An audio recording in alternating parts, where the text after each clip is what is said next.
Hi friends, ఎలా ఉన్నారు? బాగున్నారా? మేమైతే చాలా రోజుల క్రితం బెంగళూరు వెళ్ళామని చెప్పాం కదా. అక్కడ పెద్ద పెద్ద అపార్ట్మెంట్లు, భయంకరమైన వర్షం, ఎప్పుడు వర్షం వస్తూనే ఉంటుందండి.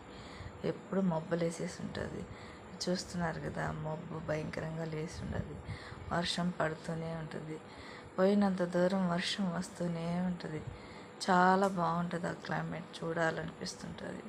పెద్ద పెద్ద అపార్ట్మెంట్లు అయితే చల్లటి వాతావరణం, చాలా బాగా హాయిగా అసలు తెలియకుండా జర్నీ చేయొచ్చండి. బెంగళూరుకి వెళ్ళేటప్పుడు ఏ విధంగా వీడియో తీశారన్నమాట మీకు చూపించాలని. నాకైతే చాలా బాగా నచ్చింది. బెంగళూరు అంటే ఎట్లా ఉంటుందని నేను ఎప్పుడు పోలేదు, ఇదే ఫస్ట్ టైం పోయాను. చాలా చాలా బాగుందండి. మీరు కూడా వెళ్ళి ఒకసారి ఎంజాయ్ చేస్తారని ఈ చిన్న వీడియో పెడుతున్నాను. మీకు నచ్చితే లైక్ చేసి, షేర్ చేసి, సబ్స్క్రైబ్ చేసుకోండి.